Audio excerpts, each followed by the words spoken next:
It's been 3 years since Queen Elizabeth II passed away, and for Meghan Markle, I'm sure it's a time of remembrance, remembering the Vogue snub, the funeral farce, the deathbed chaos.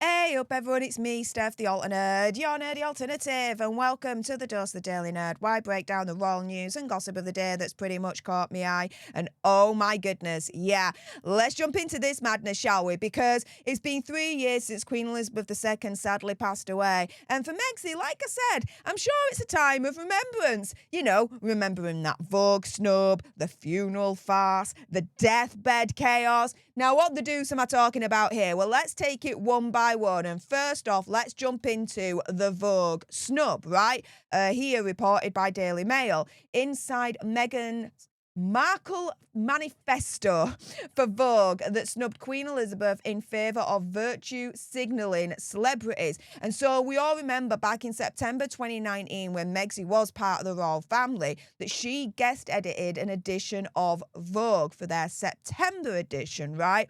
It was called Forces for Change, and we all remember the cover, right? There were a buttload of females all around it, had Forces for Change slapped all over it. Thing is, though, yeah, Megxie got a lot of backlash for it. Why? Because everyone noticed that Megxie snubbed Queen Elizabeth II, right?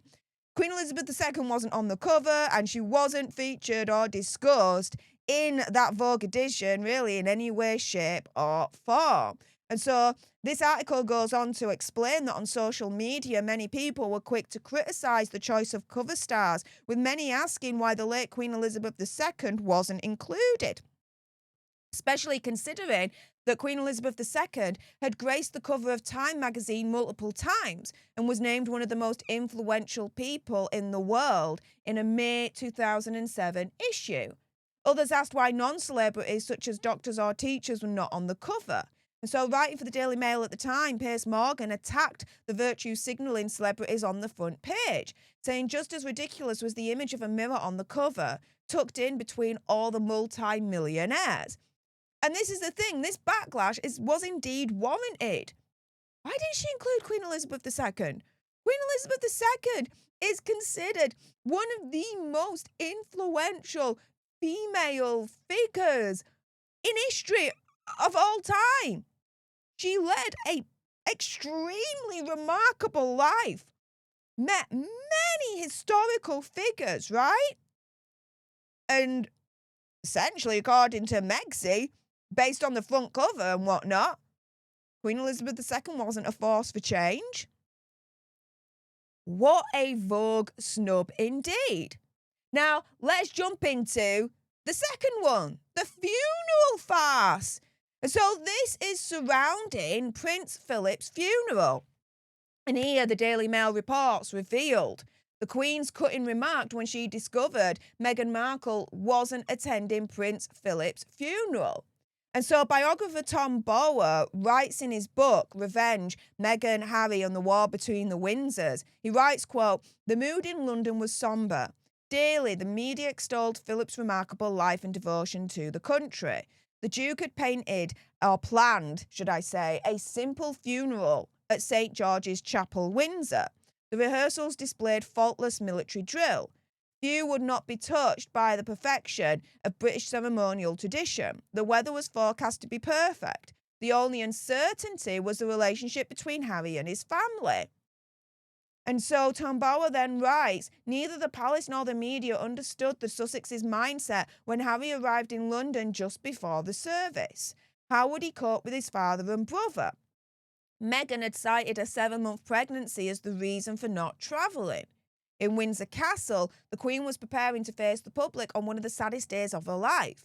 Philip had been her rock for the previous 70 years. To comply with COVID restrictions at the time, she would grieve alone inside the chapel.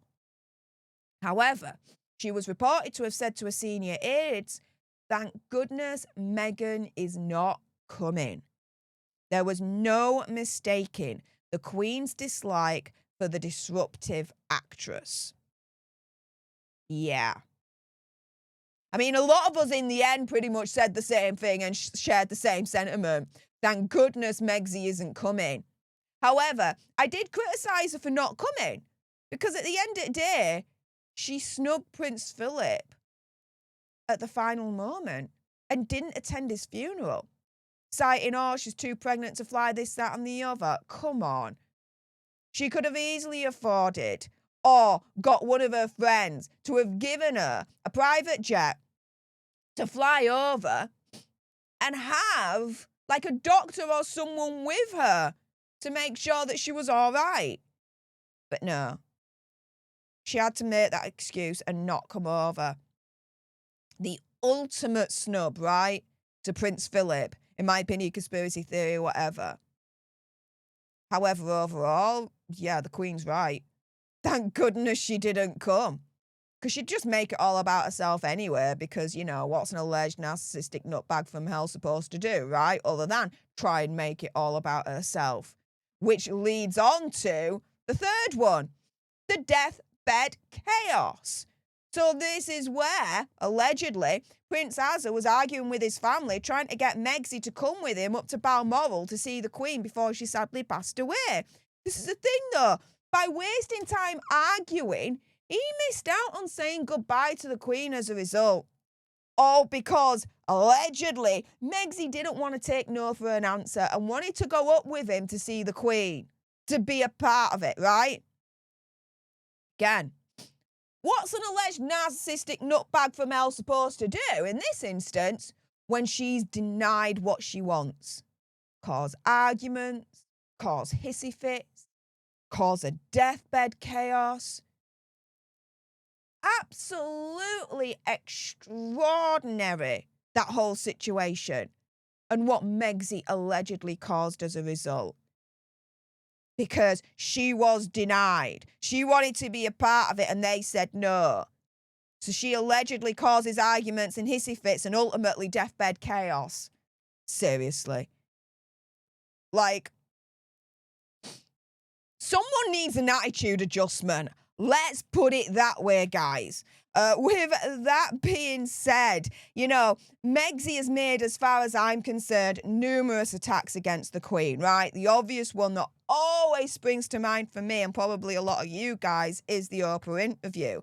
However, apart from that obvious one there, you know, these three that I've highlighted in this video are some of Megxie's, let's call them, finest moments, right, of showing us who she really is.